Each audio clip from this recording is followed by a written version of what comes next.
yun po ay dapat ginagawa ng ating mga kinauukulan.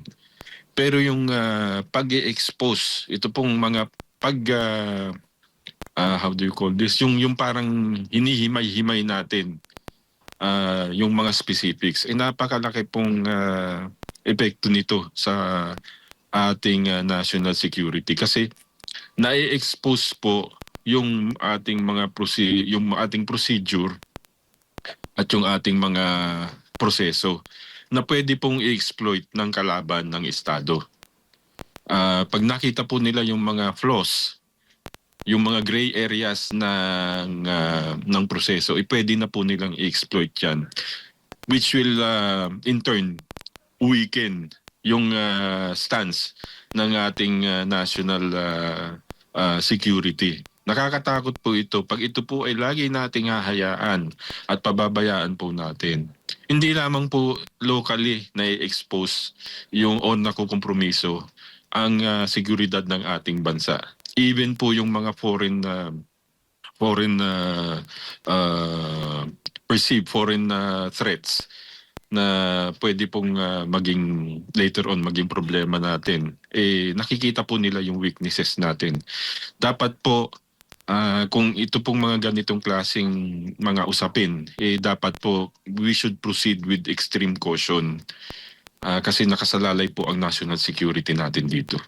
Opo. Isa rin sa question po, Colonel, is yung paggamit daw po ng 11 days. Well, kahapon, during sa trial naman, napaamin naman ang witness na wala namang masama. Either 60 days ba yan, mga ilang linggo, 11 days, wala naman pong sinasabi talaga doon sa joint memorandum circular. Pero batay po sa karanasan po ninyo, Colonel, kung baga yung paggastos po ninyo ng confidential funds, siguro marami na kayong mga ano niyan, marami na kayong mga information na paano ba ang kalakaran po niyan, Colonel, para sa kabatiran lang po ng ating mga kababayan po. Kasi po, Brother Admar, Brother Jade, nag-ano rin ako naging budget officer din ako naging controller din ako sa sometime in my previous life. So yung pagli-liquidate, yung pong liquidation process, yung ating sa GAA, yung accounting and auditing process natin, nabasa ko po rin yan at nasundan ko po rin yung proseso. Kung mapapansin po natin, itong sinasabi nila na 11 days ginastos was during yung December, ano na yun December na yun Ano po ba ang December? Ano po ang how do you call this? Importansya o ano yung ano ng December? December po nagsasara ang accounting books ng ating government. So yan po yung pong mga pondo na hindi pa liquidated, kailangan po yan ino-obligate na po yan. Hindi po necessarily na-release yung pondo niyan agad-agad. Pero kailangan nyo pong i-obligate. Otherwise, babalik po yan sa National Treasury at baka sa susunod na taon na magre-request kayo ng pondo for a certain activity, in this case yung confidential funds, baka hindi na kayo bigyan kasi sasabihin hindi nyo naman ginagastos ng tama Hindi nyo na-utilize ng tama kasi hindi nyo nga na-liquidate. So, normal na proseso po yun. Matatawa nga po kayo minsan pag pumunta kayo sa mga government offices pagdating ng Disyembre na bumabaha ng mga documents dyan na for obligation. Yan po yung yan po yung reality. Hindi naman po kasi sa sinasabi natin na nagmamadali para gamitin sa kung saang bagay na hindi maganda. Hindi po. Meron pong prosesong sinusunod yan, legal at tamang proseso ng government accounting and auditing. Inihahabol po natin kasi ang purpose po natin na magamit po at ma-utilize yung pondo na yon. Kasi kung hindi po natin yan na ma-utilize, yun nga po sinasabi ko, baka later on, pagdating ng susunod na taon sasabihin ng hindi niyo naman na-utilize, hindi niyo naman nagagamit. Baka hindi niyo to kailangan. So bibigay na lang po natin yan sa ibang agencies na kakailanganin yan. Paano po kung by that time kailangan na talaga ninyo? So, ganun po 'yun. Yung proseso na dinadaanan niyan. Opo.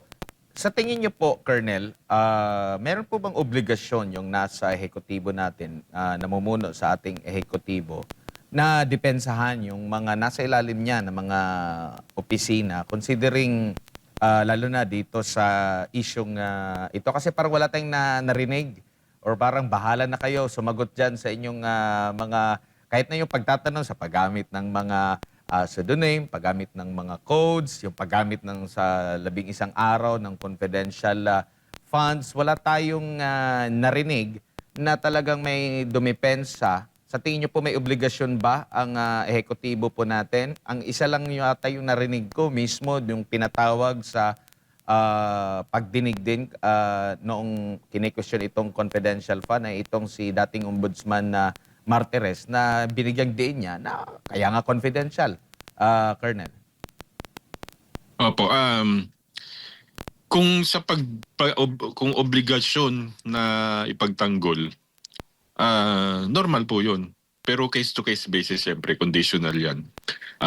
Kung nakikita po natin na merong tinatawag na ah, perceived discrepancies, pag-aralan po natin. Tingnan po muna natin. Pero as far as um, giving your support, especially dun sa mga offices under you, tama po yun. Kung basta po ang pagbibigay po ng ang tinatawag natin na pagsuporta sa mga subordinate offices under us, dapat po yan binabalanse po natin at tinitingnan po natin kung ano po yung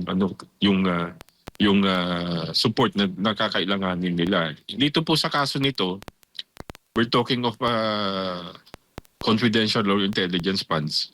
Kailangan po nating alalayan ito kasi meron po itong component ng ng national security. Medyo sabi ko nga po critical itong usapin. Kung sa suporta at suporta, kailangan pong suportahan. Kailangan pong alalayan. Ngayon, kung may nakikita naman po na discrepancy, yung head office na nagawa na nakikita siyang discrepancy nagawa yung subordinate, well, meron naman pong proseso at pasagutin po natin ng tama at hayaan po natin silang makasagot. Pero yung pong parang tinasabi natin na targeting, medyo ibang bagay po yun. Dapat po unbiased, dapat po balanse yung pagbigay ng suporta. Opo, last 2 questions na lamang po, Colonel. Kung maalala po natin, umugong din yung pag-question, lalo na ng mga netizen doon sa paggamit ng MOOE ng atin pong Kongreso na ang kanilang pagliliquidate lang ay sa pamamagitan po ng certification. Now ngayon, naririnig natin, gaano sila kahigpit dito kay Vice President Sara Duterte. Ano naman po masasabi niyo po ukol dito sa usapin naman ng selective justice? Yun na, the exact words, selective justice. At saka, ako po, yung isang maidadagdag ko dyan, Admar, Jade, yung sinasabi natin na yung meron ka bang moral ascendancy to question yung utilization ng funds when you yourselves liquidation by certification. Parang yan gawin natin gawa ko ng analogy para ka bang parang meron kang binili sa tindahan. Tapos nung pinabili ka ng nanay mo, tapos sabi nung nanay mo, "Anak, asan yung listahan o yung resibo nung pinamili mo?" O sasabihin mo lang doon sa nanay mo, "Hindi, yung binigay mo, kasya yun, tama. Nag-abono pa nga ako eh." Sabihin mong ganun. Na if you would put it in practice, parang ganun yung nangyayari eh. Wala silang nawawala yung essence ng transparency. Hindi makatotohanan kasi anybody can come up with a certification na ito ginamit ganito, ni-utilize sa ganyan. And then, iaano mo lang, i-certify mo lang, sabi mo lang, oo, tama, ginamit nga sa ganyan yan. O, nasan ngayon yung transparency? Tapos, nakikita natin ito ngayon na kung busisiin nila, kung siyasatin nila yung ano, napaka, what do you call this? Masyadong mabusisi. Talagang iniisa-isa, hinihimay-himay nila. When in fact, it should be them na dapat talaga nating hinihimay-himay. O, gagaya nito nangyari sa atin. Ano nangyari na doon sa flood control scam? Kino-question natin itong impeachment na ito, ginagawa natin. Pero ano nangyari doon sa mas malaking problema, which is the flood control scam? Ang laki ng accountability ng ating mga mambabatas dito. Pero nasaan? Anong nangyayari? Ito ginagawa nila, ito personal observation ko to. This impeachment process is just a diversion of a much bigger problem, which is the flood control scam. Lahat tayo ninakawan dito eh. Kaya nga dapat ito ang inuuna nila. Inuuna nilang imbestigahan, inuuna nilang kasuhan. Dapat dito tayo mag-focus, hindi sa kung ano-anong bagay. Hindi po comparing 125 million allegedly na misuse confidential funds to trillions and trillions of maletas of flood control scam. Ano po ba ang mas dapat natin bigyan ng atensyon? Opo.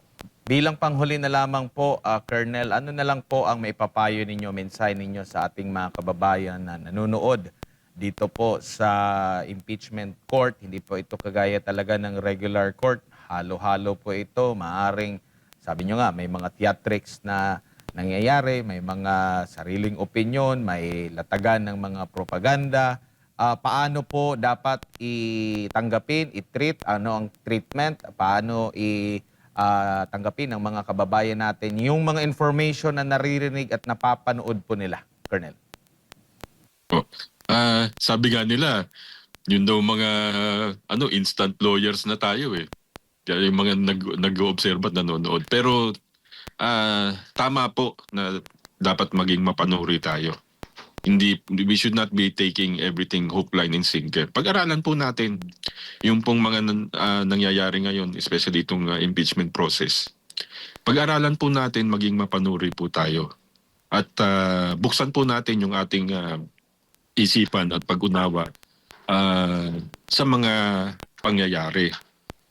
At sa akin po, siguro, mas bigyan natin ng focus o atensyon yung mas malaking problema na dinadaanan ng ating sambayanan ngayon, which is yung flood control project. There is no other topic na dapat pinag-uusapan ngayon, kundi yung pong flood control scam na yan. Napakalaki po ng nawala na ninakaw sa atin. Bawat isa sa atin, ninakawan po tayo. Kaya kailangan po, siguro ang focus natin doon sa mas malaking problema.